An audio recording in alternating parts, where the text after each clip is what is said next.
off of hockey a little bit, and Sure. I'm gonna do a basketball one, and I believe we actually did this one last year, and came true. But uh, do you guys want to bet that an LA team wins the NBA, the Larry OB, the NBA trophy this year? So I get the field if I Yep. go against you. Lakers, Hey, Clippers, or the field? I'll take the field this year. Last year I said an LA team would win it, but I'm taking the field this year. It's been an up and down year for the Lakers. Obviously the LeBron injury, that's gonna take that team, down a little bit. But now he's back. But an ankle injury. You don't know what shape he's in.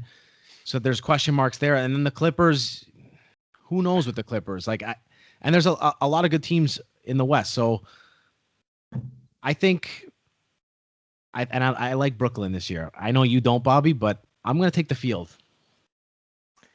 Listen, you're probably talking to the wrong guy here, but from the limited stuff that I know about basketball this year and just following the standings and the trade deadline and stuff, it's just one of those years where it's like, whatever can happen, this is going to happen, right? Like this really odd stuff. And I think, from my understanding, LeBron was significantly injured for the last little while, right? So, and he is getting a little older. LeBron is still LeBron, but how much is that going to affect him? I don't know.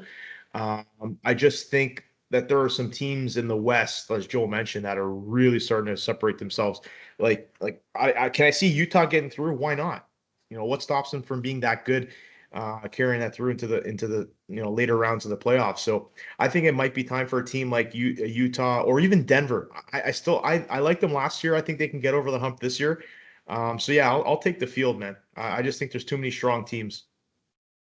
Yeah, I watched LeBron play yesterday. He looked damn fine. He looked back in midseason form. So I am going to take the LA teams, and it's a very risky bet because they're playing in a playing game. I mean, they got to beat Golden State to get in with that stupid. The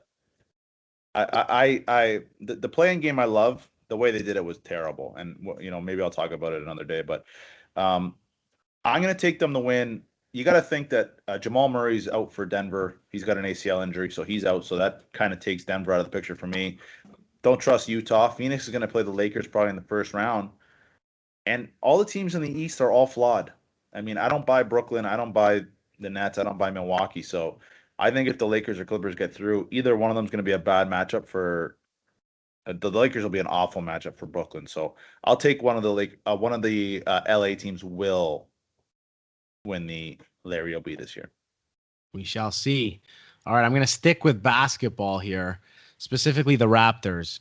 Do you want to bet that Kyle Lowry and Masai Ujiri will not?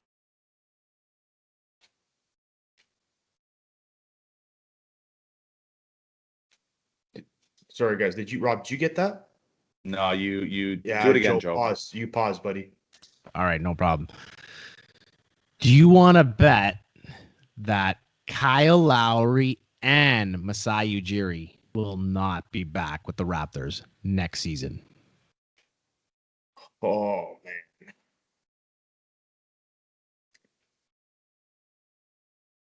That is tough. That is tough. The only thing I'm going to say on this is if this season was played in Toronto, I would have said no. But because it was played in Tampa, there's just something that it's almost like a mulligan. You know what I mean? Like, they're going to go into the draft lottery. They're going to get a decent player. I don't really see much on this team that they can just really hand it off to. I don't know if you guys feel comfortable with the core they have right now, but I think I think both are back. To be quite honest with you, at least one more year for Kyle, and I think Masai resigns. So I got a bad vibe about Masai. Or a bad feeling, and of course you do. Here, look at who it is. You are the buzzkill. I mean, there's word that they're negotiating a deal right now, right? That was word that Larry Tannenbaum, the CEO of MLSE, is trying to negotiate a deal with him right now. But he doesn't talk often. Why isn't it done already? Like, he could have wrote his own ticket. They could have basically said, okay, Masai, tell us how much you want, and that's how much you're going to get. So it's a little weird for me. I got a pit in my stomach, and like, he's done all he had to do here. And I think his best days are behind him. He can basically ride off into the sunset. This team is on the decline. I don't care what people are saying. Their prospects are good, but they have no superstars coming. Pascal's the best you're going to get. He signed to a max deal.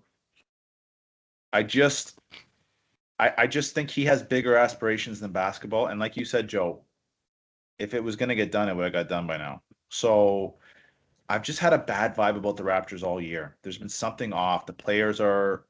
So I don't know if Masai is going to be back, and I really don't know if Kyle's going to be back either. And Well, if Masai's not going to be back, I can't see Kyle being back.